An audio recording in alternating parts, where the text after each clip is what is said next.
Hello. Hey, Mattteo, guess what Yo. episode this is? It's 3,752. Close. It's episode 200.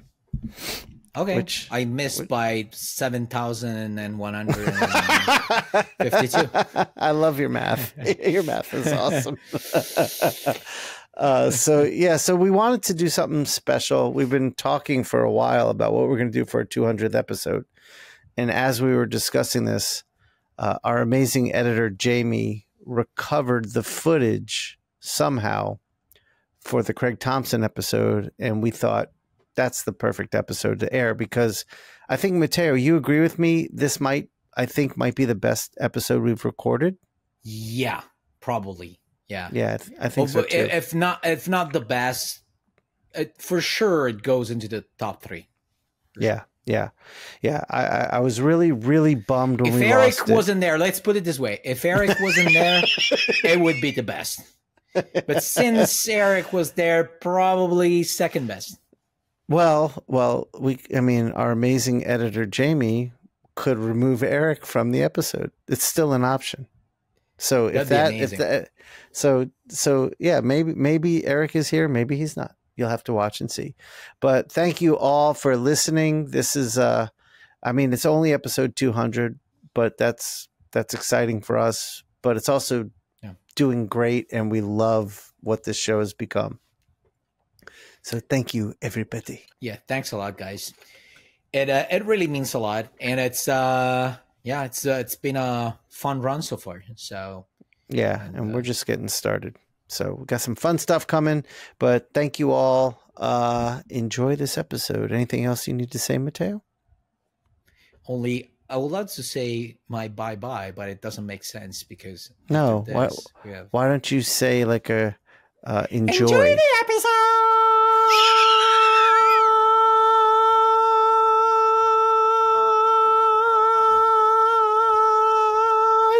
Shorter one because I just said a bye-bye for the previous episode that we recorded, so my voice is still it worked. It worked. Thank you, Mattteo. All right, everyone, enjoy. Peace. This is the Inkpulp podcast. Today we have a really you should hear when we play it. There you go. Get him out of here. I'm glad that he roboted for a second to shut him. Yeah, Shawn, he totally. I was saying today we have a really special episode because we've got an incredible guest joining us. There you go. And that is Mr. Craig Thompson. Yeah. Here's the part that I really love about the fact that we are having technical issues because Mattteo spent the first 3 minutes talking about how he read but pretty much refreshed himself with all of Craig's work. And I thought hey, why don't we have Craig give a little bit of background about himself? But Mattteo was like, I'll do it for you. I read all of these things, Craig, thanks for your time. Yeah. If you don't know already, can you give us a 2-minute breakdown of everything that you've done? Is that possible? Yes, I'm getting little pop-ups suddenly. What's going on? Why? So it's when I start talking that it's doing this, actually. Potentially. No, it definitely is. I had no issues until I started. All right. How do I get you away from there? All right. I closed them down. Seems okay for the moment, but you tell me. Yeah. It seems to be okay. Okay. So go ahead. That derailed my answer a little bit. So the question was like a quick breakdown of how I got where I am or where it all started. Oh boy, I haven't done this in a while. What about this is your life. Well, let's see. I'm barely educated. I went to art school for half a year. I went to community college for a year before that. And while I was at community college, I was working full-time at a newspaper, originally as a delivery van driver. Then we had a dispatch board where either you were in the vans or you were in dispatch taking all the calls for people to get their late papers. And I would doodle on that board, and someone was like, "Hey, they need a position filled in graphic design. You should apply for that." So when I was in community college, I was working full time as a graphic designer at an old school newspaper, which I think is a great experience for any cartoonist of our generation. I bet. And this was a small town. Oh, sorry. I was just going to say, did you grow up like reading comics and loving comics, or is this a discovery later? Start there first. Yeah. It started with newspaper comics, because we were kind of like a, blue collar working class family, very religious family. I've talked about this in interviews before. So like media was strictly on the books as well. Censored. Yeah. Yeah. Yeah. Blankets. Yeah. So, like comics, like kind of the Sunday funnies was like my introduction to the medium and my first obsession. Yeah. Nice. Yeah. And I would say just started with Peanuts, Charlie Brown, and then it was like Bloom County. And then a little later when Calvin and Hobbes showed up on the scene, but right on. Those were my first loves before like comic books. Yeah. Yeah. All right. So in the newspaper, you you went into the editorial side of things. And I was like at the lowest rung of the graphic design department. Yeah. But it was cool to like witness and experience like these old school newspapers before they went away. And you had like very much a hierarchy within the newspaper, like room, like there's you speak of editorial, like the writing side, the reporters and stuff was a very bougie white collar side of the newspaper. Yeah. And they would barely give the time of day to anybody else within the newspaper. That's how it felt, And then the whole bowels of the building was the actual press and all the tough working class guys running the presses. Yeah. And then there was different layers of production before that. There was actually like this Indiana Jones room too. Like at the end of the day, you would take all the papers and put them on reels, like film reels, and then archive that in this vast warehouse of archives. So it was the old school era. Like I was working in graphic design, but if anything was late to press, you would run in and you just do old school paste up. There's like a waxing machine, things. And so it was and it was fun though to run, to kind of experience all worlds, have to deal with the reporters sometimes, have to run down to the actual press when things were last minute. I loved being down there. Right. So, right. That's cool. It was a cool job. And I saved up enough money to go to art school for like half a year, and I ran out of money. So I'm like, I can't afford art school. Which art school did you go to? Was that the determining factor for you to say, hey, I can't go to art school anymore because the cash ran out? Yeah. Also, it was the 90s. So, I'm sure this was some of your experiences, maybe Shawn's, like there just wasn't a place for comic book people in art school in the 90s. Yeah. There weren't those programs. SVA, Savannah had just started. Yeah. And they just had a 2-year uncredited degree at that time. So that was the SVA. That's all I knew of, I think. Yeah, I remember SVA had a track in illustration called, I want to say it was called Visual Communication or something along those lines that was kind of like comics. And that's where Eisner was teaching, right? Yeah. And those schools seemed untouchable. Not Savannah. Savannah was actually seemed very approachable, but it was hard to tell if it was a real school at that time. Definitely. They let Shawn teach. You know what I mean? Yeah, definitely. Yeah, they let me in there. That says it all. That's all you need to know.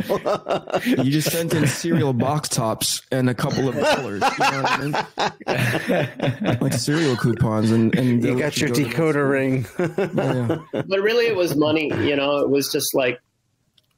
Because my friends I made in art school, I'm still really close with them. Like those are great friendships made. I liked being part of that community. I went to the Milwaukee Institute of Art and Design in Milwaukee, Wisconsin.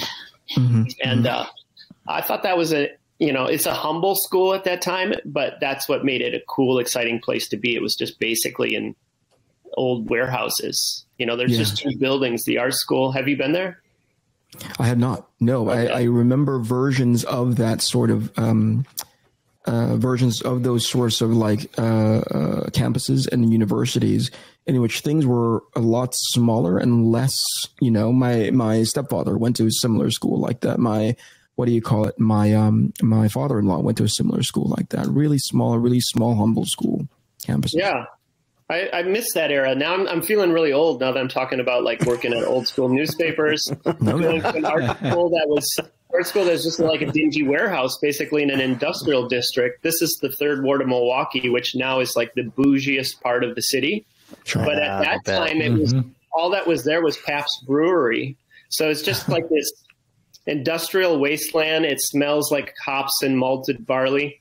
And it was glorious because I was like a young skater kid. And it was just like concrete everywhere. And there's no real people there. Just like, I mean, that sounds still, but I mean, like, it was just like an industrial area. It was like longshoremen, essentially.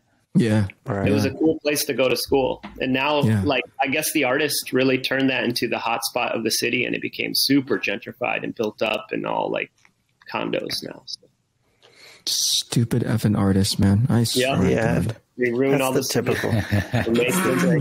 Ruin freaking everything. So from there, it turned into. Did it immediately turn into the career that you had? Was there a slow buildup in doing comics? Mainstream wasn't in the picture. You decided, hey man, if I'm going to do comics, I need to do it on my own. Yeah, I could only afford that half a year of art school. Then I dropped out and started working jobs right away. Number of jobs. I probably had 20 jobs before I got to being a full-time cartoonist. When you say jobs, do you mean like comic related jobs, illustration jobs? Not at all. Just odd jobs? I did house painting. I worked at grocery stores, hardware stores, or recycling centers.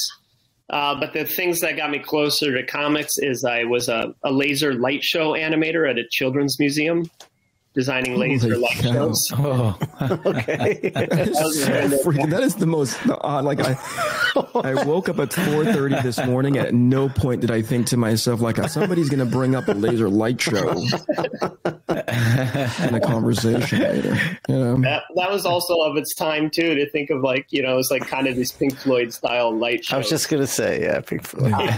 Basically, my bosses they would give me a week to turn any given song into a 3 to 5 minute animation that was just very minimal laser based and narrative based. So they would give me like George Clinton, or I guess Parliament, like why does a dog chase a cat? What's that song? Sure. Atomic Dog. Thank you. And they'd be like, we want a sci-fi animated story of Atomic Dog, and you have 1 week. And I usually worked at the Children's Museum after hours, and it was in the theater auditorium. So there was a little crossing paths with all the theater people. They had these big Tesla coils and stuff like that. They would do science-based performance on stage. That is so freaking cool. And then I'd work there all night. The way we make it sound, it sounded like multiple decades ago, but it potentially is, but it's not that far back.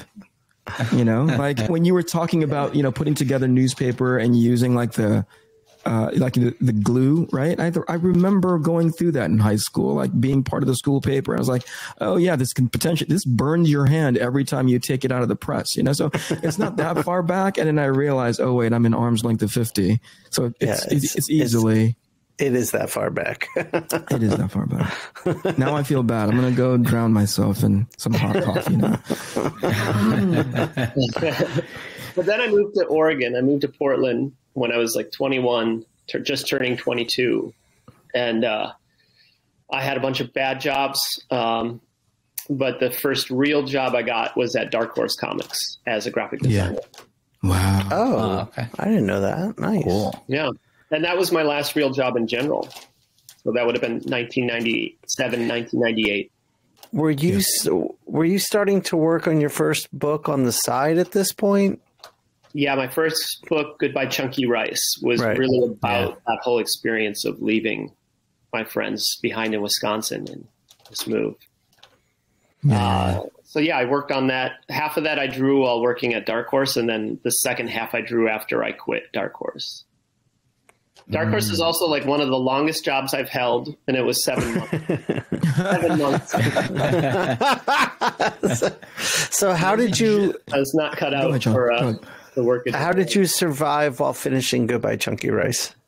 That's when I scored the illustration gigs, and so I quit Dark Horse because of tendonitis, actually. I was overworking myself at a young age, not taking care of my body.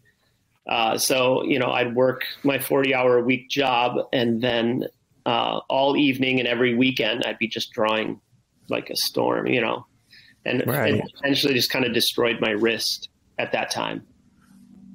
It's the only time in my life I've had problems with my hands my whole life, but it's the only time I've had issues specifically with like a tendonitis / carpal tunnel sort of symptoms from overuse and not taking care of my body. So what did you change to heal that up? Was it stretches? Well, I just quit basically, and I quit everything. I quit work. Computer was what was killing me, and working at a mouse. Oh yeah, that's infamous for doing that. And I had about a month that I just did nothing. I just really took the time off to rest my hand, tried practicing drawing with my left hand. Wow. But within a couple Holy of months' time, I was drawing again.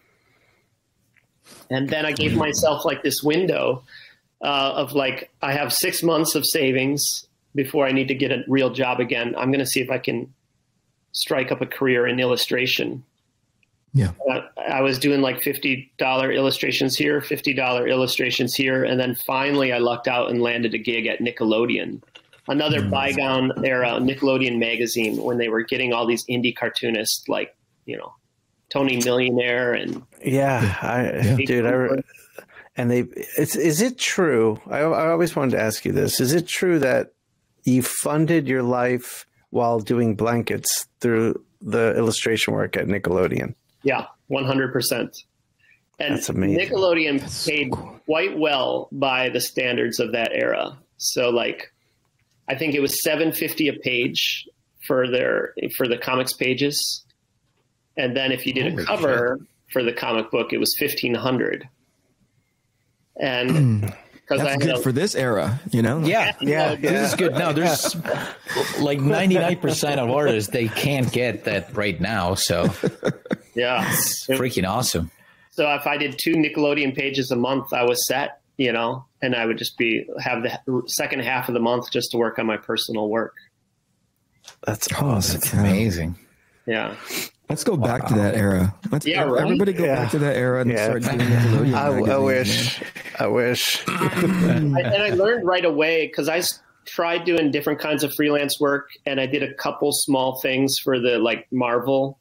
I think it was just Marvel. I did a couple small things for DC too, but I learned right away, this is not worth it. Doing comics for money is not worth it. I'd rather do illustration for money, even though I was doing comics actually for Nickelodeon too, but it was a very much like just my own creations, create your own stuff. Right. Yeah. But what was that, Craig? What was the tipping point? Was there like something that you sort of like committed to memory where you said, hey, doing comics for money, because that's pretty profound, right? Like we talk about that offline a lot, which is like, Mattteo, a couple of days ago in suggesting, hey, have you ever tried to become a real comic book artist? That's how I read his note. He didn't really say that. He said like, hey, maybe you should try becoming a real comic book artist by reaching out to X, Y, and Z. And I had a moment where I thought about it, where I knew where he was coming from. He's like, hey, in order to like help out your situation just now, potentially you can go back into doing comics again. And for whatever reason, I had like a lurch, an adverse reaction. You know what I mean? Like the idea of it. But then I realized it's not that I don't like doing comics. I clearly love it, but I don't know if I would want to do it as a main form of income, as a job, right? If I'm doing it for myself, it's so much more fun. And, I never think about time. I never think about like, dude, this is so taxing or whatever. But the moment I start doing it for somebody else, I just kind of go like, oh man, this is painful, because I could do so many other things instead of this, if that makes any sense. Was there a moment like that for you where you're like, this is cool and everything, but this is clearly not the thing that I want to get into? Right. Somebody else. Yeah. I mean, I was coming from the indie side of things, so I didn't have a lot of delusions about, I knew I didn't want to make mainstream work. Yeah. So I knew that I wasn't guaranteed any income. And my little bit of dabbling with like the big two, doing work for hire, like I did a little Spider-Man thing with Bendis, but it was just a Peter Parker thing and stuff like that. it just wasn't that fun for me. It's just the amount of time it takes to construct a comics page. And I could do like a spot illo for some business magazine and make way more than I would off a page of comics. Yeah. See, this is where I can illustrate an intelligent person like Craig makes that realization. A stupid person like me just doesn't accept the reality of that and keeps pushing forward doing the dumb stuff. Yeah. No, I'm struggling with the same things all over again though, because, ever since I've been making a living off of graphic novels, it's also less fun to do my own work, Oh, interesting. So there was something very pure about blankets. So, I've talked about this before. My advance for blankets was about $300. Yeah. And so, I didn't really get money to do blankets up front. Yeah. So it was purely a labor of love, passion project during my free time, hobby. And so it was very pure, I love the purity of that. Yeah. And then once I started to have to worry about, are these books going to sell? It took a lot of the fun away from, that pressure of like, I want people to buy this. Hey, Shawn, let's hold on to that, what you're about to ask. Shawn, can I ask you something? I'm always curious in the stratospheric success that is something like blankets. Were there any indicators at some point, short of like, hey, everybody's handing you like awards left and right? Was there a certain like build up to that? You know what I mean? There's no way to get away from blankets at this point. We were talking about it offline. It was as blue as the sky. Was there something that was cueing you in to go like, this is really getting some momentum, No, I guess it was instantaneous. So like the very first event I went to for blankets was Mocha in New York, which I think just happened, right? Mm-hmm. I'm not sure. Or maybe I think Mocha just happened a couple weeks ago, but this was Mocha 2003. Mm-hmm. I guess it's so hard to think about that time, but yeah, it was just like when I got there, it was just an 8-hour day of signing all day. I think I did 300 books and I did drawings in every one of them. That's so cool. Jesus. It was too overwhelming to even think about it. I was just in action, and then that's just how all the events were for like a year or something like that. I mean, I think I was probably even more surprised when I went to Europe. So, blankets came out. I didn't really necessarily make money off blankets right away. Right. Mm-hmm. So once I finished blankets, that's when I leaned even harder into my freelance work, because I had kind of pushed all the freelance work aside for several months to finish that book. And so I was really like financially desperate when I finished blankets. And so I was filling up all my time with other work. And it probably took 6 months, even a year, before I realized that blankets was actually a success. Yeah. Wow. And I think it was going. And Craig, sorry to interrupt, but did blankets come out all at once in one book, or it was originally divided in chapters? It was one book, and that's what made the impact, And now we take that for granted. Now we see like 500-page books come out all the time. But at that point, nobody had seen such a thing. Yeah, I remember blankets really opened the book market to comics from my perception, because I was teaching at SCAD at the time when it came out, and teaching. And I remember that like it opened up this whole new market for comics, because I mean, coming from where I come from, I was just used to the direct distribution model in comic shops, but that and then Scholastic putting out Bone seemed to really open up the book market. Yeah, you're right. I mean, I was like, again, an indie comics guy. I was reading like the Drawn and Quarterly creators. So like Chester Brown or Seth, or even like Daniel Klaus was already doing like serializing longer stories within his comics. And some of those people, they were so slow. Jason Lutz was doing Berlin, but those issues came out so slowly that I do know a lot of indie cartoonists are like, I'll just wait for the trade. So trades were a thing. Yeah. People were starting to think about long form stories and prioritizing that over how it would be serialized. I remember I was like, I just want books that have a spine that are on my bookshelf. I don't want to like deal with a bunch of floppies. Yeah.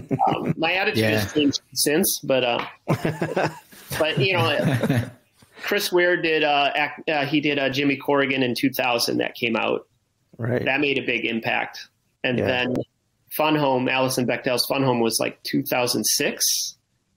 Huge, and then Blankets would have been sandwiched right between the two of them. It was just like I was part of a very small trickle of these things happening.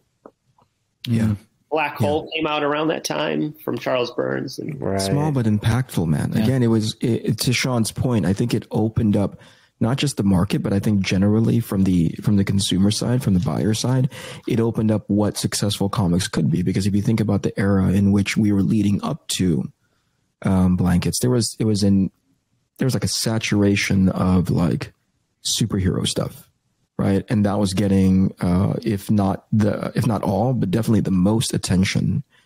And then a book like Blankets comes out, a book like, oh gosh, I can't even think off the top of my head in the era. It's been such a while, but like, those types of books come out and you go like, oh wait, it's more than just, dudes flying around punching each other, right? There is an opportunity here, at least from the creative side, right? It opened up a lot of people's eyes to go, oh, I can tell these kinds of stories and there'll be a version of success for me. And I think so it helped a lot of creators, a lot of writers and artists to say, hey, let me go dip my toe into this space. Right. Yeah, exactly. And there was also like two distinct schools in comics at that time. Yeah. The indie crowd and the mainstream crowd. Sure. And the indie crowd was still doing something that was a little bit more underground and edgy. Yeah. I think there was a lot of criticism of Blankets when it came out because it was not that, which is ironic because now we have some of the opposite attitudes in comics. But at the time, it's like, oh, this is so like kind of twee and sentimental, and like people would compare it to after school special, That's what the indie community was saying about Blankets? Oh, wow. The community was not pro Blankets when it came out. They were like, what is this? Holy shit, really? Yeah, because it had no, to them, it had no edge. It was not underground. Right. It was not alternative. It was not, and then, of course, comics flipped the other direction. Now everything got very YA. Yeah, right. I was trying to think of like what is the edge that they're trying to, like, at least back then, what's the edge that you're trying to, like, I don't understand what that means. Well, like Pete Baggs Hate or something like that. Oh, sure. Or even just like Klaus and Dan Klaus, for sure. Yeah, they were. Yeah, but I mean, like edge. They were subversive. It's a weird word. It was subversive. The material was subversive, I'd say. Yeah. Okay. I understand. It's so strange that somebody is, there is a group of people that are establishing what the metric is for what makes for indie comics, and that one did not qualify as the cool version or like the acceptable version. You know what I mean? It's a guy who, sidestepped taking on a ton of work, so that he can go finish this personal project of his. Mm-hmm. And that still wasn't a qualifier. That still wasn't right. I mean, that's the thing, That's as indie as it gets right there. Yeah, I would think so, man. Yeah, but yeah, I mean, I understand what Craig's saying too. All right, I'm hacking up along. I'm gonna mute this microphone. Let's pause for one moment. Then is that pause for? Yeah, go for it. All right. Oh, so I was wondering, guys, did you do like normal standard jobs as well before being comic book artists? We? Yeah. No, I standard jobs. I worked at a barbecue pit when I was like 16. Nice. I worked that for about, a year or 2 years and a half, getting my first paycheck and being very happy. This is, to give you a point of reference, I can't remember what minimum wage was. It was like it was 1915, right? 1925. So I had to kill my own buffalo. I was in the flapper era. You know what I mean? No, it's so $4 and something. It could have gone above $5, but. So to be honest with you, when I see the minimum wage now, I'm like, holy shit, man, let me go back into frickin' the barbecue pit again, and eat free meals. But then afterwards I moved to the business right next door because I saw an opportunity there, and I worked as a car dealer, like the worked at the front desk of a car dealership. And then I started doing ghost work for a guy who, my mother, she knew his wife, and he was working in animation. And that's when I first broke in, is I was ghosting for him a bunch of stuff that he was, it was like, you know, he was going around town getting freelance, you know, because a bunch of these productions were overextended by way of the body of work. And then he would take that on, but he took on so much that he couldn't do it all by himself. And here I was coming from a comic book, wanting to be a comic book artist. So I knew all the stuff that he was picking up. He was actually like, there's a resurgence of like X-Men 97 right now. Right. And everybody's like, oh my gosh, look how awesome this thing is. And they cut to a scene in the X-Men mansion of the kitchen. And I laughed and I told my wife, I drew the original version of that. Wow. As a kid, I did like, I ghosted drawing that X-Men kitchen. And she's like, what do you mean ghosted? Keeping my wife at 97 was 7 years old. She's like, what do you mean you drew this kitchen? And like, yeah, they're taking that clearly from the older cartoon. And I remember designing that kitchen, or like shots of that kitchen back when I was ghosting for this guy. And it takes me back to all of those. So from, oh gosh, I don't know. How old am I at 1997? You know, so that's my very first unofficial job in a professional capacity. And when that guy, you know, Craig was talking about like, you know, wrist issues, when that guy got hit with carpal tunnel, it was no secret, you know, around town to be like, here's the guy that, you know, or you know, this guy clearly can't do all of this work by himself.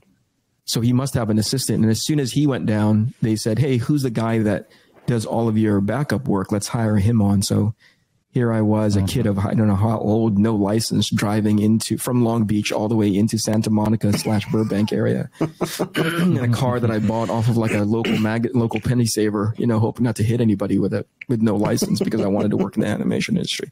And like I said, I've fallen ass backwards since then. They let Shawn teach though, you know. Did you go to university, Eric? No, 0%. I couldn't afford it. Awesome. So that's what I was talking when you were saying. That's why I kind of, you know, honed in on when you were like, hey, when that money ran out, you know, it lasted only X amount of months for you. As soon as that money ran out, you went right into the workforce. And I didn't have the luxury of like, you know, I came from a single parent household. My mom worked 2 jobs, so we didn't have any extra cash. So as soon as I was able to, I needed to get work, you know, I needed to work. And that kind of took a ton of like extra, hey, maybe I should travel for a year. You know, like that wasn't in the cards. I was like, I need to work right now. And I just happened to luck into working as an artist in animation. I just chained all of those jobs together. Yeah. Yeah. I have big respect for that. For sure. Thanks, I have 2 questions for you, Craig. You mentioned not that long ago that you had, when you worked for the big 2, you had this, a feeling that, all right, this is too much work. Put the amount of time to create a page is just too much. So I'm going to do illustration. So 2 things. One, when I was in art school, James Sturm had released The Golem's Mighty Swing. And Marvel contacted him to, or I guess he pitched a Fantastic Four story called Unstable Molecules. And he was telling me he was trying to get you on board to draw that book. Were you involved at all, or did Marvel shoot you down? Did you turn it down? I ended up turning it down. So yeah, I was super excited for that gig. So Marvel and James contacted me, and I'm definitely a fan of James Sturm. And I was also excited. I was a reader of Fantastic Four as a kid too, the Walt Simonson era. So I was excited by that prospect. I desperately needed money at that time. I think that was one of the gigs I had lined up around the time I finished drawing blankets. But the thing was that James had basically like done all the page breakdowns. Like he, and I know there's probably other creators who work this way, but he had done all the fun stuff already. And then I was like, oh, now I just have to do like tedious stuff, get everything to execute. Right. Yeah. And also it was not a Fantastic Four story. If anybody's read Unstable Molecules, it's the real life character's story. So after drawing blankets, I'm like, I really don't want to draw more like just mundane everyday life setting stuff. So I did like one tryout page, and it felt like too much work for me. I'm like, I don't think I enjoyed it. I ended up doing the covers for the series, and the covers were really fun. But even those were completely art directed by James. They're basically his designs. Oh, really? And he has a great design sense, so I didn't mind. Yeah, he does. Like, I'm not really doing any real creative work here, you know. So speaking of art direction and all that stuff, sorry, Shawn, I know you have a second question. Go ahead. I'm going to chime in for a second. When you do your books, like whenever you have a new idea, like do you usually plan out everything before starting drawing, or you're more instinctual in your process? Like you go page by page, you change stuff here and there, or you have you have everything planned out before getting to work on stuff? More so planning it out, but I never know the endings of the books. But I do get really obsessive about the writing process. So Blankets, I spent a year doing a thumbnail version before I started on the final art. When you're doing that, Craig, do you type a script at all, or it's all visual? Yeah, it's all visual. With Blankets, with Blankets and Habibi, I would just work on pieces of typing paper, printer paper, and ballpoint pen, and I would usually just draw the pretty detailed thumbnails. I wish I had them here. Everything's in storage right now, but. Oh man, that would be amazing to see. So I would just, and for me, the ballpoint pen was important. I didn't want to work in pencil. I wanted to just put it down directly. But then I would redraw those thumbnails over and over. So I might draw a scene 4 or 5 times in thumbnail version. And I kind of work out all the storytelling problems in that format. Yeah. So Matteo's question was very, very close to where I was, because you were saying you didn't want to do mainstream comic work because the amount of work it takes to do a page. But when I look at your work, the amount of thinking and designing and everything that's going into a page you're doing is well beyond most anything I've ever seen. So it did lead me to want to know more about that process. Like Habibi, I just, reading it, I can't fathom how you created that piece of work. All the design work and the calligraphy, you learned how to do so many different things in that book. It's mind blowing. So, Habibi was even crazier, you could imagine, than Blankets. I spent 2 years just writing. And in contrast, when Blankets, I was an illustrator by trade. So I was always working on illustrations. Once I did Habibi, I got a proper book advance from Pantheon. And so there might have been a trickle of freelance gigs, but primarily it was just, full-time focus on Habibi. And for 2 years, I worked on just writing and research before I started drawing. Jeez. And then, so I've had all that groundwork of all that time thinking about it and kind of working out the storytelling problems. And then it really frees up my mind to really focus on the drawing once I get to that aspect. How about the research? Is the research all done during the writing phase? Yeah. And with Habibi, it was relentless. I just went down every possible rabbit hole at that time. And there's a great pleasure in that, but there's also a kind of procrastination in research. Right. Yeah, I could keep on just, now, especially in the era of the internet, but I'm I could just keep going down rabbit holes indefinitely. At some point I have to stop and make something of my own. So. Did you, is all the calligraphy you did in there and all the, the design work, the Quran style design work on the pages, was all that hand done? Yeah, everything in Habibi's hand. Yeah, I was about to ask the same thing because there's some patterns in there. Yeah. And I'm oh my God. I don't even want to think about how much time was spent on doing those patterns. Yeah. And now that you're telling me, they're completely handmade, I'm exactly. Holy shit. I spent time looking at the patterns, looking for little missteps that would say to me this was hand done. I had trouble finding that. You did an amazing job. Patterns are all hand done, and they're all done with a sable brush, which is the craziest part. That was my next question. That's cool for that. And how about the calligraphy that you did? Did you use a calligraphy pen for that, or was that brush? No, that's brush. And so that's sort of it's sort of faked in a way, you know, because like a real calligrapher would use a, you know, calligrapher sort of tool, and it would just flow effortlessly out of them. I had to really labor over getting the precision of those lines, you know. So if it took 2 years to get the rough draft done, the thumbnail, how long did it take to draw the book after that? So it was 4 years. And that's about 150 pages a year, which most of my career has been my rate, kind of. Okay.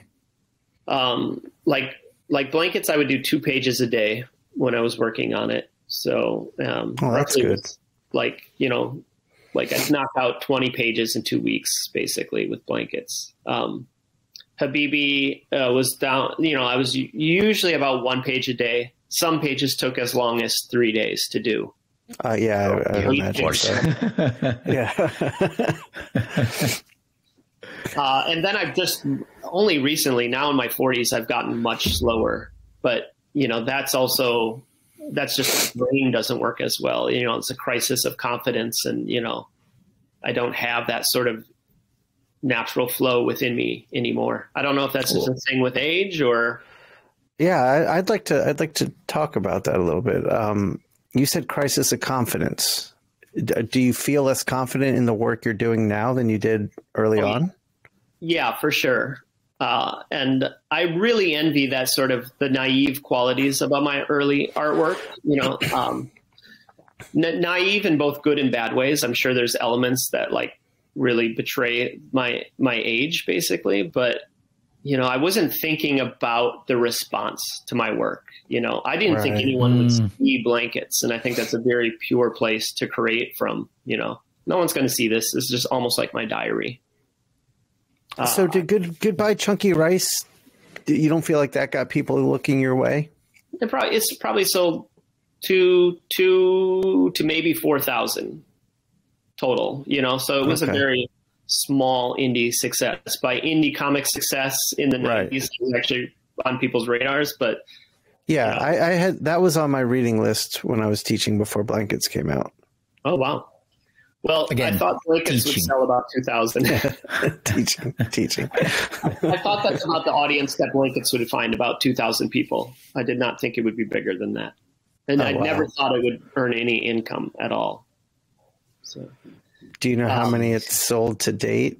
I don't keep tabs, and, you know, it's jumped around a lot because it was with, well, I guess it's just been with 2 publishers, Top Shelf and Drawn and Quarterly, but there was a moment where I knew how many printings existed, but then once it switched publishers, we started from scratch again. So I don't know where it's at. And print runs vary, you know. I'm sorry, what was that, Mattteo? No, it was me. I'm just looking through a lot of the artwork to familiarize myself with it, and because everybody's talking about the amount of labor that went into drawing the images, I was like, geez Louise. Look at all of this. Blankets feels pretty off the cuff to me in terms of drawing. And I miss the way I used to work. I think I worked in the right way back then. I would pencil just very loosely, you know, the Charles Schultz method. And most of the work was done in the inking. Right. Yeah.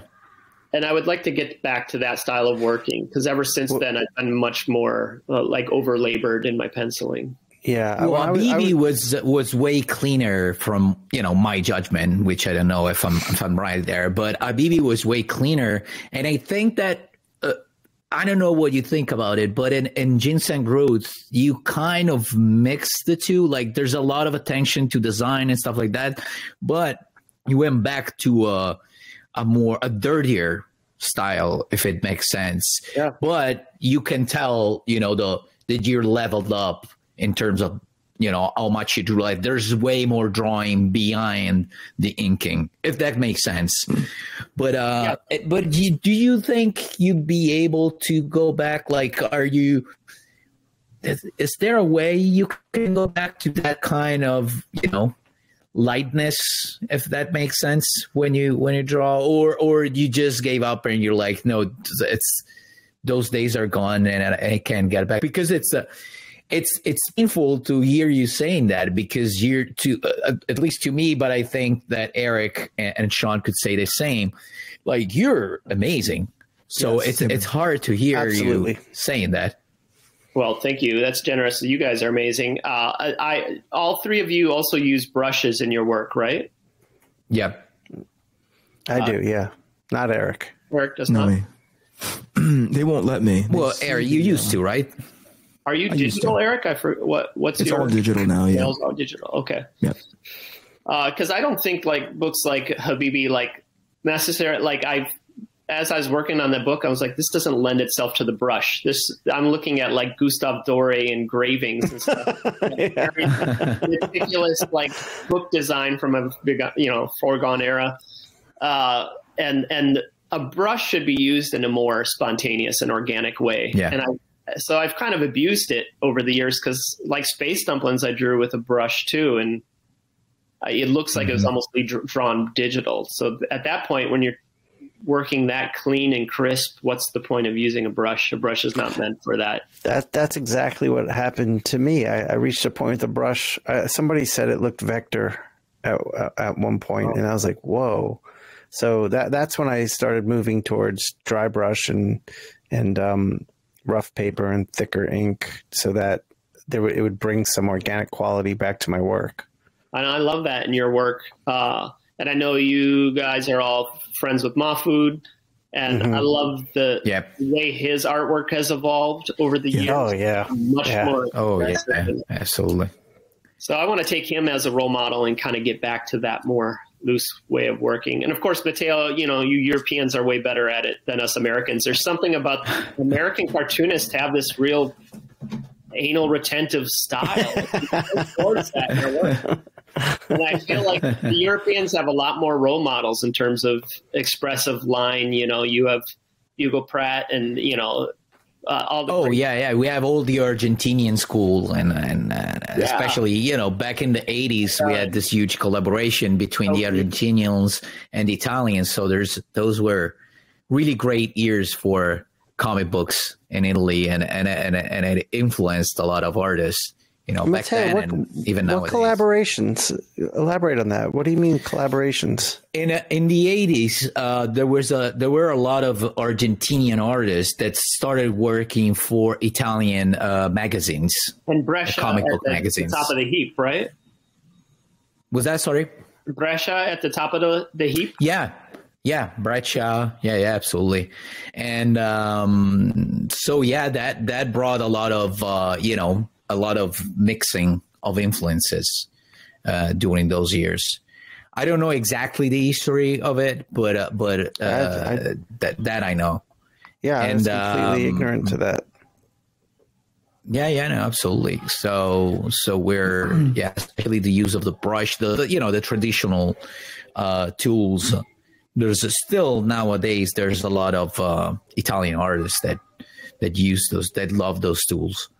And and it's more than just sorry, Eric, the drawing style. It's more than the visual style. It's also like this sort of mental state and attitudes of European artists felt so different too. I guess again, I'm coming from like the indie world of comics, American comics, where we have like Chris Ware as like our patron god or whatever, like in this very like neurotic, like obsessive compulsive, like he's a sweetheart. The times I've hung out with him, he's really amazing, but he's also like annoyingly humble and like insecure. And I think that's who like my generation of indie cartoonists look to as like a role model. Then you go to Europe where there's people that have a lot more confidence and sort of maybe well-adjustedness compared to that neuroses. Listen, by the time you get to Mattteo, it's overconfident. It is an abundant. If you feel that way about European artists, then I'm a good representation of that, because they always make fun of me because I'm overly confident, and I lean into that role on this podcast, especially. So, but I don't know. What do you mean, but podcast? I think confidence is more common in Europe than here in the cartooning scene. I don't know. Like I have to think about it. I never thought about. I never thought that in that way. So like, I should think about it. Yeah. Well, in France, like everybody reads graphic novels. So any person off the street, every civilian will have at least one graphic novel at home. So it's more mainstream. Absolutely. Also, like definitely. If you're the art kid in France growing up, you can be the coolest kid in your class. Yeah, that's for sure. Yeah. In general, I would say that, especially if you take like Belgium and France, so that specific area of Europe, definitely the artist gets looked like an artist like with a capital A. Yeah. So that might encourage, a more confident attitude. Yeah, it makes absolute have that sense. In the United States. Generally, if you're the artist kid in the United States, you're like the target of bullies. So I think most comics people in the U.S. were like, just like harassed by bullies their entire childhood. Can we get into that bully conversation? Shawn doesn't seem like he was. Yeah, like Eric. I was just. Or what'd you say, Craig? I said, were you an athlete or something? You don't seem like you were bullied as a kid. Who, Mattteo? No, Shawn. Oh, no. No, I was a skater kid. Okay. But I had. He gets bullied now by us, but Eric and I just get bullied on this podcast. Yeah. Actually, I was a tiny little kid. I was never good at sports, and so like I got bullied a bit here and there, but I was friends with everyone. I had good social skills, and I used my art. That helped me out a lot in life. Okay. Like doing graffiti and drawing and stuff. That kind of got me in with people who like kind of protected me from the bullying.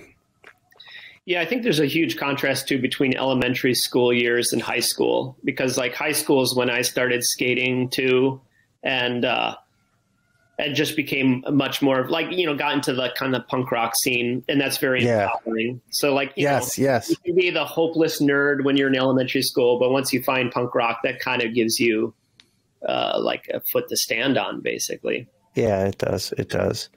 But Eric, I think you landed on something, because we're talking about bullying as a kid. It feels like bullying is way worse now. Yeah. With the internet shit. I remember, when I was asked to go and do, I think it was Bendis who had a really big sort of, affinity for Luke Cage. And, I was asked to do that miniseries. Typical of me, I start the first two issues, I always start off strong. And then near the end, I'm all like, this isn't the Luke Cage that I was thinking about. You know what I mean? With the butterfly collar and the yellow shirt and the open chest and the friggin' the tiara, the metal tiara, right? So it had clearly transformed into, with the variation or the interpretation that Bendis took it through. But then I think about that now, and I thought, like, especially when you see those covers that I did for it, getting like, dude, look at Luke fighting tigers or whatever it is, or him standing in front of a giant graffiti wall, and I pretty much colored him. Because the nature of his power set was like this, impervious to harm, impervious to bullets. I basically took a treatment that Leinil Francis Yu did for his bullet holes, and I put it all over his face and his body, right? So it was my tribute to that, and on top of like when Bisley was doing Lobo, and he had all those like, pock marks all over himself. And I remember the editor... and I turned him like a slate gray. Basically, he looked like a big rock man. And I remember the editor sending back the piece of art to me. And this is the first time I'd ever been, it had ever been put onto my radar that was like ultra important, because I thought the art component of it was so much more important than what this piece of feedback was. I ultimately did it because at the end of the day, hey, it's your money. You tell me that I need to change it. I need to change it. But I remember them saying, "Hey, can you make him look more like a black man?" And for a brief second, I thought like, "Oh, is that important?" So I started thinking outside of the art for the very first time.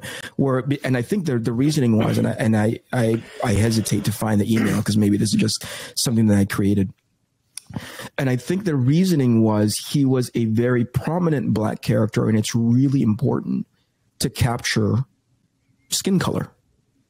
And I'd never thought of it in that context before, you know, because all I thought about was like, look how cool this guy is as he's being like attacked by tigers and doing cool ass shit, like getting shot up by bullets and getting hit by a van. He's like impervious to any and all of it. He just kind of shakes it off, dusts the thing off his shoulders, and, you know, goes into his adventure. But that's not the story that was actually being told in the book.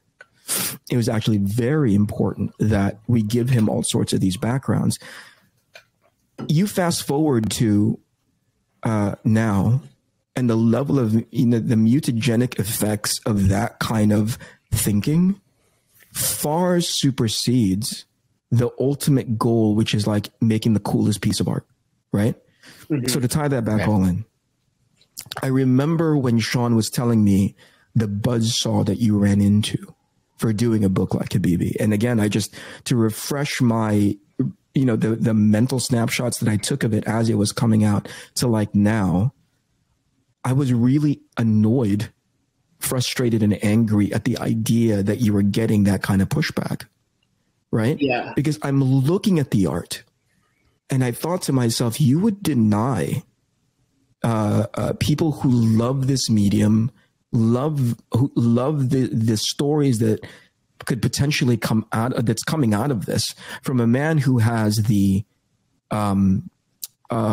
pedigree of being able to tell stories about people, all because you wanted to have this added infusion of what people are trying to leverage as authenticity because he's not of this culture.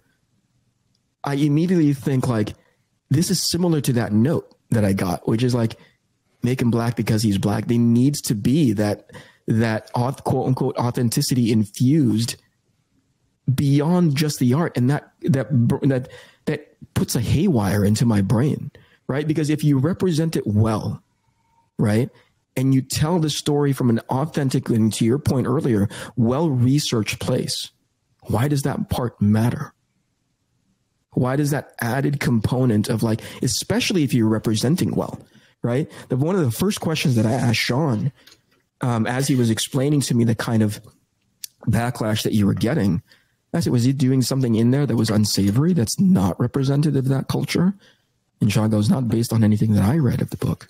And so I go, where is this coming from? Is it strictly from a gate of he's not one of us, and therefore he shouldn't be allowed to tell this story?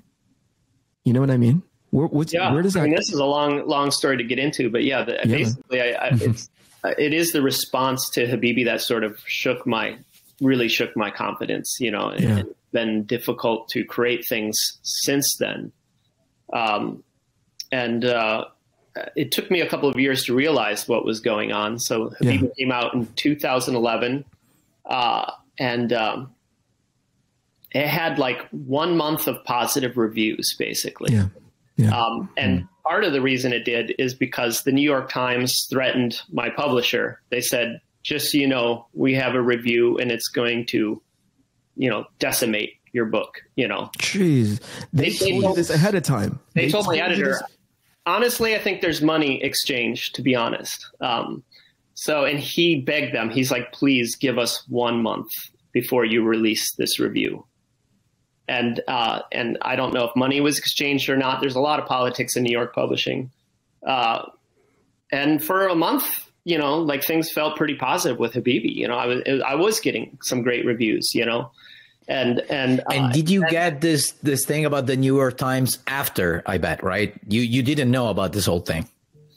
I don't remember at what time my editor warned me, but you know, at some point he told me this whole story of like how he leveraged to get the postponed for 1 month.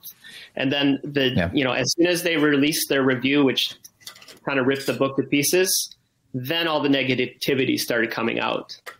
And so, you know, I toured with the book for about a year. It was about a year before I got stabilized enough to work on something new. And the culmination of my travels was going to the Middle East. I went to Jordan initially to work with Syrian refugees. When they first planned the trip, it was through the State Department, the U.S. Embassy. They wanted me to do comics workshops with Palestinians, Palestinian refugee camps. But then right before I was supposed to leave for that trip, the sort of Arab Spring thing took off, and they started shielding the first wave of Syrian refugees in Jordan. And so they kind of rearranged things so that I would work with the Syrians. But I had an amazing time in Jordan, and I met fans from Egypt and Iraq and Lebanon and Syria. People who had copies of Habibi that they had fled their homes in Syria with. I met Iraqi soldiers who were huge fans of Habibi. Jesus. So the response there was great during that trip, and I felt very bolstered by that. But about a year later, back in the States, is when I just started my soul just sunk, because I could just tell that the kind of general cumulative, criticism in the States especially was negative towards Habibi, and I felt very discouraged, and I still haven't gotten myself out of that funk. So, to end of 2013, this sort of creative depression set in, and I haven't shaken it. It's been a decade long of living in this, and where drawing is torture to me, to be honest, Ouch. I hate life and I hate myself the most when I'm sitting at a drawing table holding a pen or brush. And I know that's not healthy. Yeah. Yeah. What was if you could summarize the biggest piece of criticism that you got back when it was at the height of its storm, if you could summarize, what was it? What was the thing that they kept pointing at, saying, this is the most egregious thing this man has done? It's evolved and accumulated since. So I think the response to it is actually more negative now than it was then. Our cultural landscape has shifted since then too. But I think at the basis of the criticisms are cultural appropriation and Orientalism. And by Orientalism, that would be just the exotification of a culture not your own, or even eroticization of, say, is Arabic culture, maybe. Sure. I think part of the, people are allowed to believe whatever they think of the work. I mean, the work is intentionally full of contradictions. I had an interview recently where they brought up the subject of male gaze within the book. And I was like, yeah, there is male gaze in the book. That's intentional. And the book is both critiquing that and indulging in it at the same time. So it's hard, I think, for people to hold those contradictions. Well, which one is it? Are you fully critiquing it, or are you also indulging in it? Right. It's both, Yeah. But my original editor on the book, Anjali Singh, she's Indian American. We didn't really think the cultural attacks would be a thing. Anjali, after a couple of years, left Pantheon and she went to Houghton Mifflin, and she was replaced by Dan Frank, my editor, and he was also the editor of Salman Rushdie. He worked on Satanic Verses. Oh, wow. So about halfway through Habibi is when the Danish cartoon controversy happened. And I'm trying to remember when the Charlie Hebdo murders happened, but we were aware of that energy. And we are also aware of Dan's long running relationship with Salman Rushdie. And we're like, well, would this provoke a fatwa, and how do we manage that if that's the case? But I was working with Muslim readers, 5 specific Muslim readers, as I was creating the book. And so it was just always kind of weighing out those things with them. I was vetting anything related to Islam through them. And they covered a whole spectrum. Some of them were very liberal. One of my readers was a gay liberal Muslim, And then I had a friend who was in United Arab Emirates who was much more of a conservative Muslim. So there was a whole gamut on the political spectrum. I think that's important for people to understand too. When I was in the Middle East meeting, what I would call liberal Muslims or non-Muslims, but just liberal people who live in the Middle East, they weren't offended by the book. But once you start going towards the more fundamentalist attitudes, of course, there's going to be troubling things in there. It's the same with Christianity. This is a book that would be forbidden in my family home, you know? For sure. Right. Yeah. Yeah. I often think about, you know, I contextualize again, I'm hearing about it way after the fact, but I tried to contextualize it within the context of like being an author. And in this case, an author who draws the stories that he tells, right? And how like the moment you start using supercharged words like appropriation, you would hope that somebody who was, you know, you were talking earlier about like working in an old school newsroom, you would hope that somebody who is writing something like that, and they know that's the sort of the rocket pad that word sort of like launches from, right? You would hope that they would do a tiny bit of background and ask the questions that would say, is this appropriation or am I just using this word, right? At that point, did anyone reach out to you from the New York Times to say, hey, we are about to write this really super scathing, condemning thing. What was in your back pocket that would at least temper our initial take that this is appropriation? Did they talk to you at all? Did they talk to your editor? Did they talk to you? I don't think that term was being used at the time, cultural appropriation. That was a couple of years later. So maybe that is actually when my depression started, is when that term finally entered the public consciousness. Yeah. So because what was the New York... We weren't talking about cultural appropriation. It's so strange. It's so irresponsible to go in there and just like press that button without any background to understand, is that true? Or is it, you know... Is it actually, is it coming from a well-researched, well-founded place? But I think these days, especially as you said, years thereafter, when that word got as much momentum as far as like, just like keep pressing that button because you know what it'll yield once you press it and lob it in somebody's direction. You know, it started to become so irresponsible for that stuff to continue to happen. Yeah, and this is where I'd like to talk a little about Ed Piskor. And I don't, you know, I feel like that's such a can of worms to talk about Ed, because there's talk about it. So many moving parts, you know, and I hate that people are doing victim blaming on either side of the equation.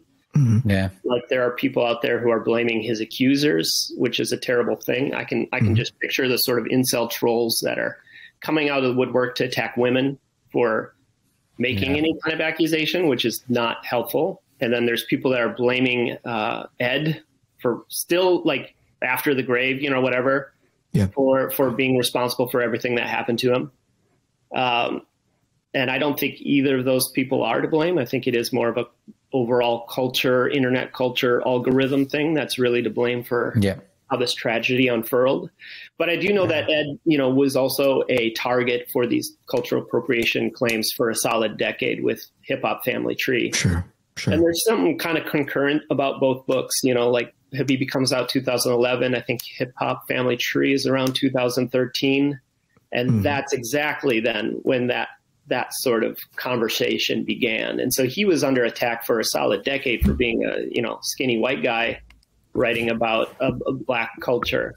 And yet the hip hop community celebrates that book. Exactly. They celebrate it. And it's obvious if you read the book that it's born of passion. And like, absolutely. Yeah. Absolutely. Well, the same place where Habibi comes from. You can tell like they every page oozes with love for the medium and for research and researching for a specific book or a specific story. Yeah. So that's what people, in my opinion, should be focused on, aside, you know, instead of being focused on the race or the gender of the person who's making the stories. Yeah, I thank you, Mattteo. I agree. And I think intent is everything, you know, like, yes. So I mentioned the Danish cartoon controversy and how we were discussing that as I was working on Habibi, but it was like, okay, they were the Danish newspaper was trying to be provocative and vulgar and insulting towards Islam. That was the actual mode that they were operating out of. So they were sort of inviting violence upon, you know, they were creating in some subtle way a satirical violence. Which was something I very deliberately avoided. You know, I was like, oh, I want to do this in a reverent way, you know, and with simple things like cloaking Muhammad's, you know, face, but also absolutely. the intent, like you said, like this was the book for me is about love. I think all my books are about love. Yeah. I was going to say that. I think Habibi specifically, like love is like, how many pages is that? Like 600 and something. It's 600 pages of love, basically. In all forms. So it's and he closes, even the closure of the book, it's all about love, like love constantly. So I don't see a single crumb of hate in a single page. Thank you. I mean, I agree, but I get the craziest emails and messages, like someone recently wrote me and said they encountered Habibi in a library and they wanted to burn the entire library down because of it, Sure. And all these accusations that kind of stem from people's interpretations of the book. And has this spilled over into ginseng roots as well? Oh yeah. I mean, I like how you asked this like you don't know, but ginseng roots, basically like ginseng roots, I drew the first 3 issues before they were in print. And then when Uncivilized, who's the Minneapolis-based publisher of the series, of the comic books, when he announced the series on Twitter, it just erupted in this maelstrom of hatred and cancellation. With no reader ever having seen it, just the announcement comes out. Like it was months before the first issue was out. It was just this idea that Craig Thompson's back at it. He did a book about Arabic, or Islamic culture before. Now he's writing about Chinese culture. He's just leaning hard into cultural appropriation again. Of course, they didn't know the context of this book at all. They're very different beasts because Ginseng Roots is all about it's another memoir. It's about my personal experience working in ginseng cultivation.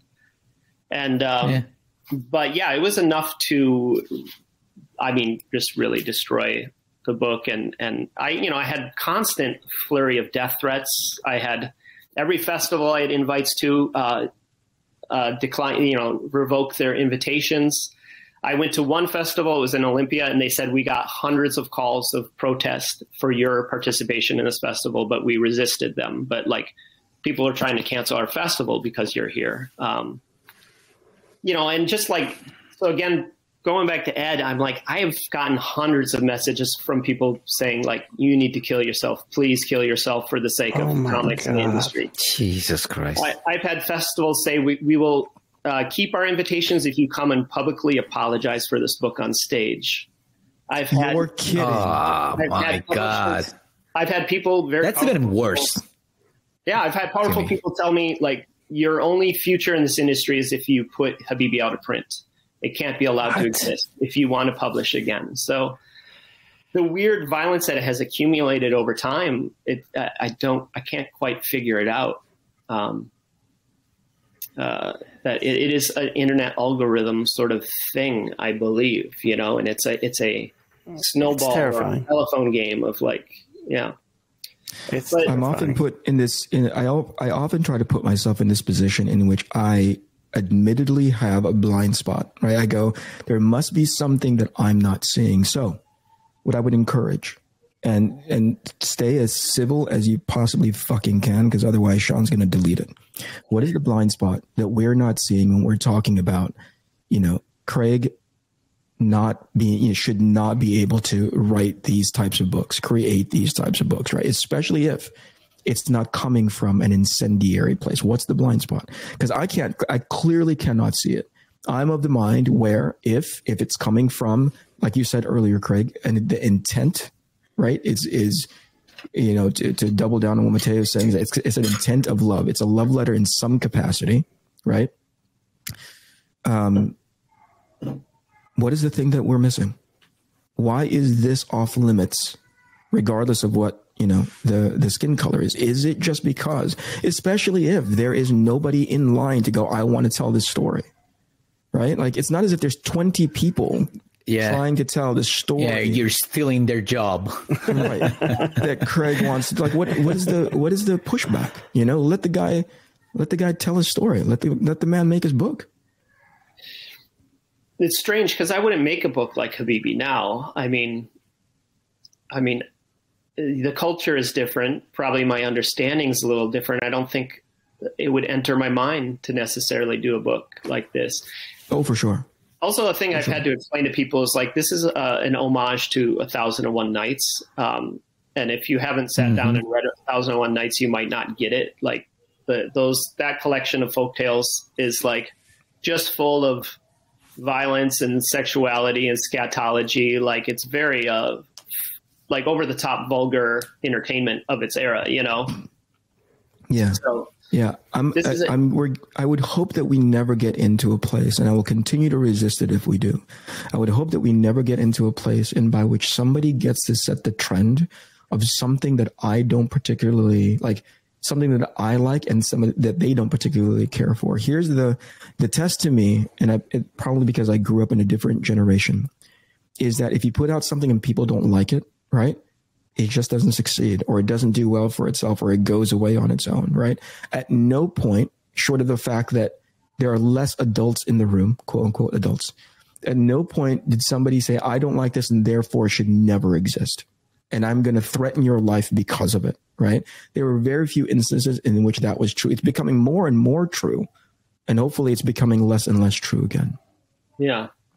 Well, with ginseng roots, maybe it's easier for me to talk about that because that's more of the headspace I'm actually been dwelling in the last several years. But like when all those attacks began, and again, hundreds of messages telling me I should kill myself, you know, I took 6 months off. I couldn't work, you know, and I had to reevaluate. If I had, my therapist at the time was like, you got to just stop this book. Don't do this book. He said, he's like, you know, you don't get to control this and you don't have power. Like the internet has power. And if they've decided they don't want this work, it will never succeed. And so you need to quit the book. And for 6 months, I took the time off to reevaluate, you know, and I was also trying to find a publisher at that point too, because I lost my publisher for it and stuff like that. And I took the time off. I'm trying to remember how I even wound up getting back to ginseng roots, but I think I realized that whether I liked it or not, the book was a response to the attacks about cultural appropriation. And I didn't, that wasn't something I set out consciously to do at the beginning. But then I realized like, oh, maybe this book is an answer to that question. Can you write about other cultures?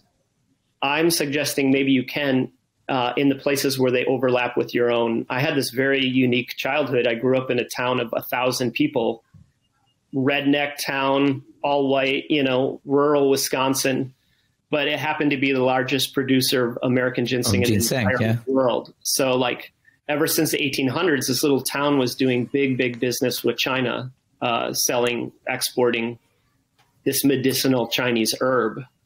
And that was my entire childhood, 10 years of that labor.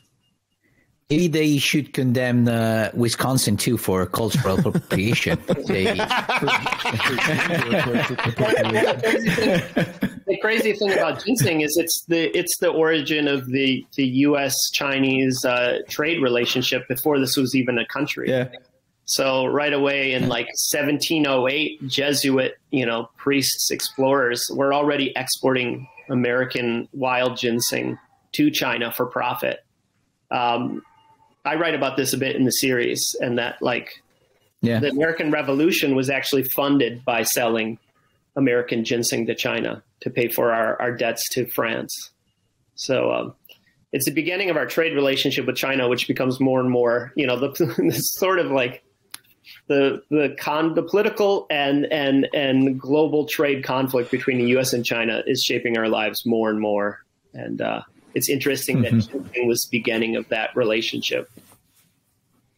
And maybe this conversation about cultural appropriation is actually about globalism in general, global trade. You know, the way that global trade has like destroyed a lot of local economies. It's definitely destroyed small businesses. It's converted us to this more like, you know, like handful of corporations and oligarchs ruling the world. But within global trade, there's also exchange of ideas, global culturalism, you know, and what is that? Right. And we're all doing it. We all participate, you know. I mean, there's good sides to cultural exchange, mostly good, right? Here's what absolutely. That's basically the reason why I have a job and I can work for U.S. companies. So without that, I think if you had thinkers in the room, we could have that conversation, right? Yeah. But I think there are certain terms. There are certain terms now that they've front loaded with contact high just because you say it, right? Mm-hmm. Somebody has sort of said that you weaponize the term like global, cultural appropriation, which in and of itself, right? Like I take a look at the definitions of that word and especially together, I go like, yeah, okay.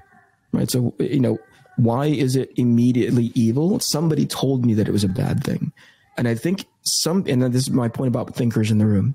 Some people would just throw that term out. And that's why I got so annoyed when I heard you say it the first time, was that when you write a term like that, especially because it's front loaded with a ton of bias already, right? Some people don't think anymore. You introduce it into the populace and they don't even want to think about what that means. They just look at you. They say this, they see the spelling of your name as it associates to like whatever projects that you may have. And you are now the cultural appropriator. Mm-hmm. And I go like, yeah, but you're not understanding that word in context as to the kinds of things that he's quote unquote appropriating, which is not always evil. Right? It's not always bad. Please take the time to understand in context what. Well, that's the problem. That's the key of it. Like, take the time. Yeah. And now people they don't take the time. There's no context. Way easier to just that's the label. So okay, that's it. I don't need to I don't need to study to go and see if things are effectively the way you don't need. I don't need context. Give me a broom or a torch, and I'm going to join the Frankenstein mob. Like, that's it. Yeah. Oh, give me an hashtag, basically.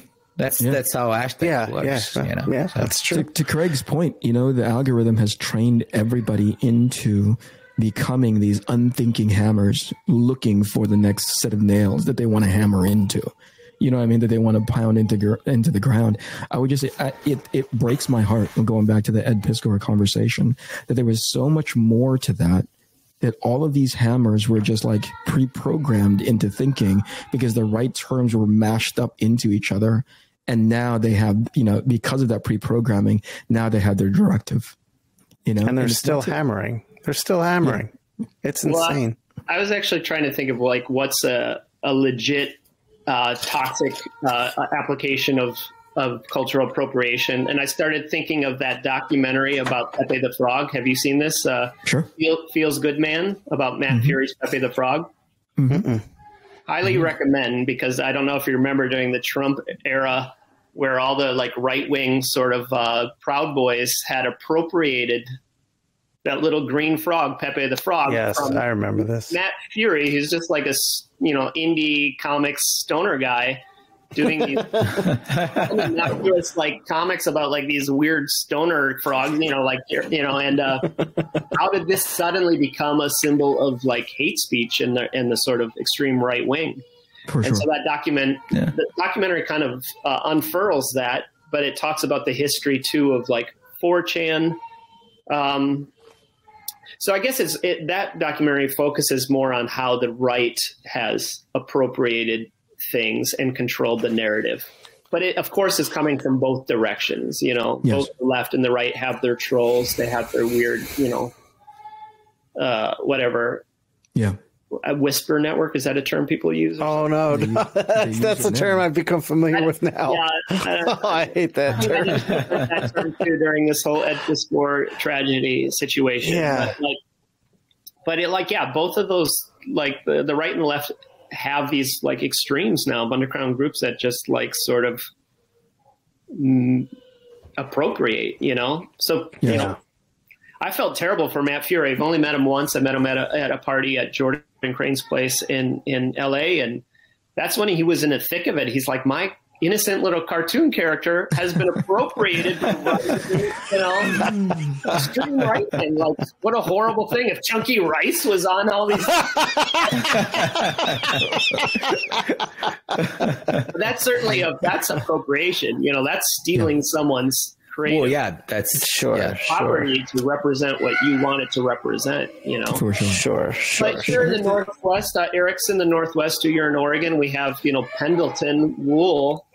Mm-hmm. And Pendleton has had this long tradition of appropriating native and indigenous design for profit. So, yeah, maybe stuff like that should be examined. Like, okay, some white cowboys came to Oregon in a certain era and started stealing the rug and blanket patterns of the indigenous people here and selling them for profit. Sure. Sure. I saw something fairly recently about Pendleton and how they actually work with the indigenous communities now. Yeah, I think they've adjusted their company to fit that. They'd have to.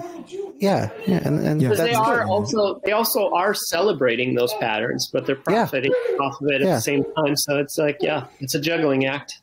Yeah, and the reason why Shawn brings that up is because he's a board member of Pendleton, and he wants to make sure that none of it gets lit on fire right under him. You had a really great shirt on in a recent podcast that had that sort of Pendleton vibe about it. Me, I did.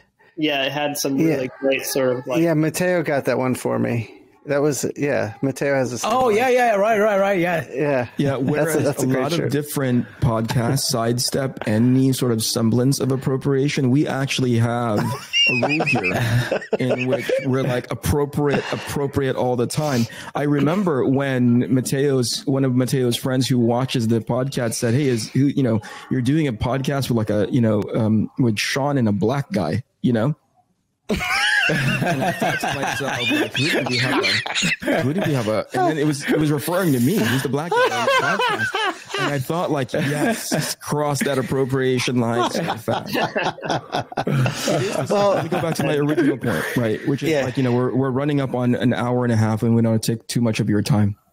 I hear Matteo's kid in the far background, like jumping off the balcony right now and landing on a soft bed of pillows. But so here's the point that I have. Everything it's a combination of a lot of things that lead us into the kind of trouble that we've run into with you, with Ed. Everything has been built to minimize as much context as possible, to sabotage and hijack your attention. And by doing so, it prevents us from like having the opportunity and the patience to go like, wait, let me read about this more. Let me understand this better. And the key word there is wait. Let me just understand this a little bit better. And if there's anything that I can try to end the show on is like, whenever we get into these, and I mean we, just anybody who's watching this show and potentially going forth and doing more internet related shittery, just take a moment, right? The moment if you have an allergic reaction to something, right? To be like, oh, that doesn't feel good. Take a moment. Don't hit the fucking send button or whatever it is that you want to go internet advocate for, right?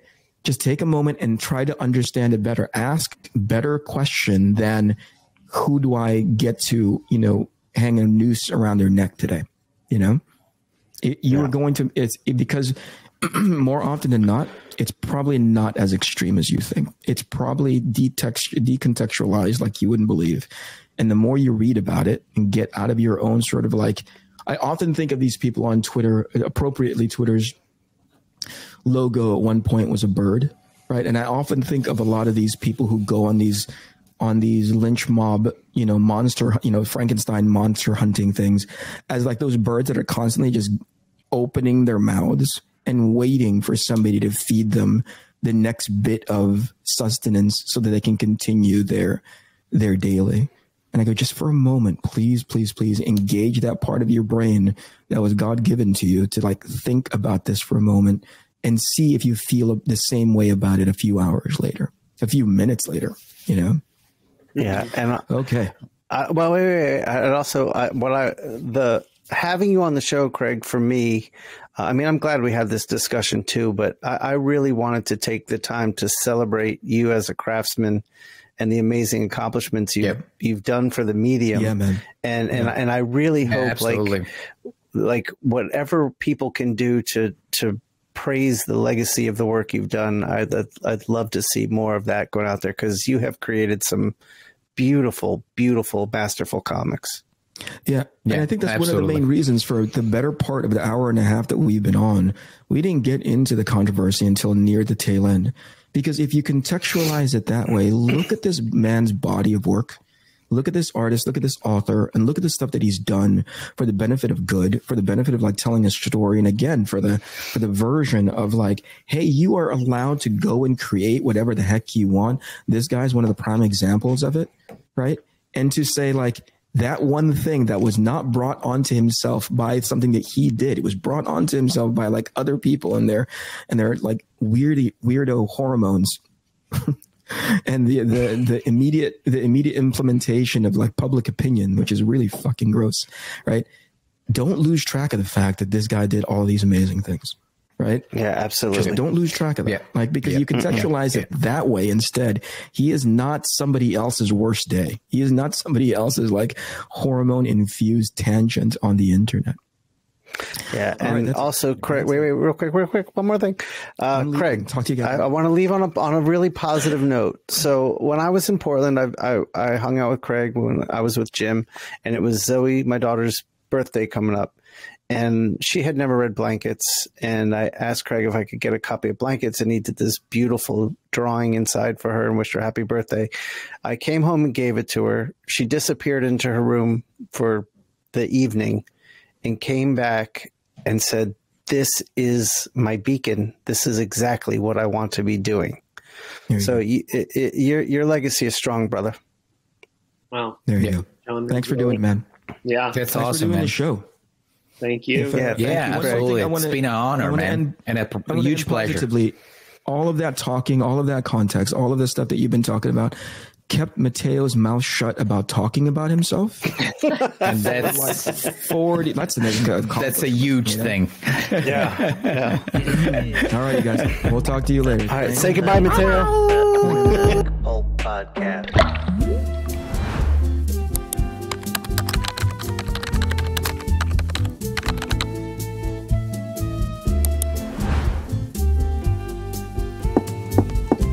Hey, Eric. What's up? Hey, Shawn, I was just looking for Mattteo online like I do every morning for my daily dose of inspiration. And all of a sudden, I stumbled upon his new website. Mattteo has a website? That's amazing. Let me see. Isn't it great? It has everything you need to know about Mattteo. You can buy his books, check his newest Instagram posts. You can even watch the latest episode of our podcast on it. Wow. Mattteo is amazing. This is so great. But wait a second. What is this? This is the best part. By subscribing to the Dumb Shark newsletter, not only will you receive promo codes for original art on Essential Sequential and information about new releases, but you'll also have access to a digital version of Behind the Fins, which is Matteo's unpublished new sketchbook that collects all of his best cover layouts. Wow, Mattteo is so generous. This is an awesome gift. I want it too. Let me subscribe right now. Yeah, Mattteo really knocked it out of the park with this one. Right when you think he's hit his peak, he somehow finds a way to outdo himself. I'm so impressed. Hey, guys. I'm a little worried. Looks like someone keeps looking for naked pictures of me online. Wait a second. Eric, is that you? Nope.